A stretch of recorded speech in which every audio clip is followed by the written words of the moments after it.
আমার আফুমনির অনেক ইচ্ছা ছিল সমুদ্রের তীরে ঘুরতে যাওয়া, কিন্তু হ্যাঁ রইল না।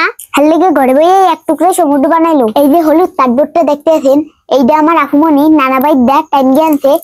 আমার আফুমনির ঠান্ডা লেগে গলা ভেঙে গেছে, হের লেগে আমি ভয়েস দিতে আছি। আপনারা এই ভিডিওটা দেখতে পারলে বুঝতে পারবেন কেমনে এক টুকরো সমুদ্র বানাইতে হয়।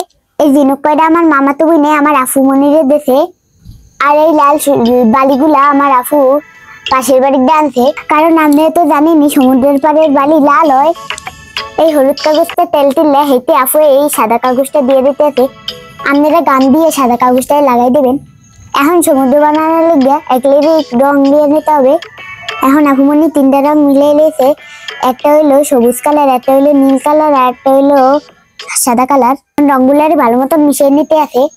এখন এই রং দিয়ে সমুদ্রের পানি আঁকতে হবে। পানি আঁকা হয়ে গেলে সাদা রং দিয়া ঢেউ আঁকতে হবে। আমাকে সাদা রং কমাছে, হেঁটে আফুমনি গান দিয়া ঢেউ আঁকতে আছে। সে সমুদ্র বানানোর আসল কাজ বালিয়ে জিনুগুলা গান দিয়ে লাগাই নিতে হবে। গান দেওয়ার পর ভালো মতন তুলি দিয়ে গামগুলাই লেপটাই নিতে হবে।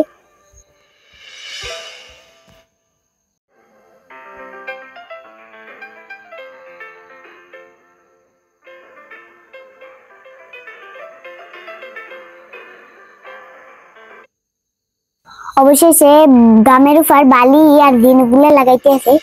পানি আঁকার পর পানি আঁকা শুকাইলে পরে বালিগুলা দিতে হবে, জানি বালিগুলা ভিতরে না যায়। এদিকে আব্দুল্লাহ আমাকে খুব জ্বালাইতেছে, আফু রং লই যায় তুললেই যায়, আফু ভালো মতো আঁকতে দিতেছে না। আমার আফু এত কিপটে যে একটু রং বাইসে গেছে, হেইয়া গামের বদলে ব্যবহার করতেছে।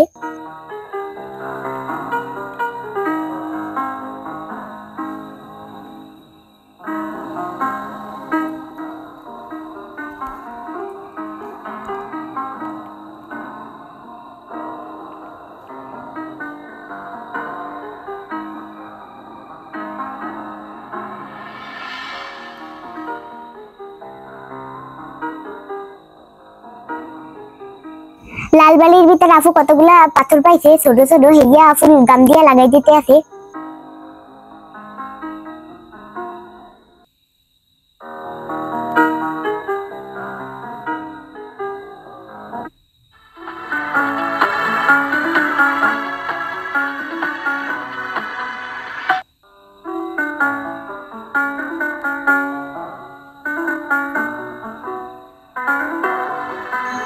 অবশেষে জিনিসগুলা লাগানো হয়ে গেছে, আর সব কমপ্লিট হয়ে গেছে।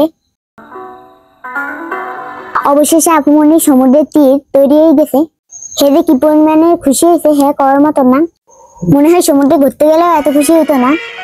তো এই যে সমুদ্রের তীর বানানো। আপনারা কোয়েন ভিডিওটা কেমন হয়েছে? সবাই ভালো থাকেন, সুস্থ থাকেন, আল্লাহ হাফেজ।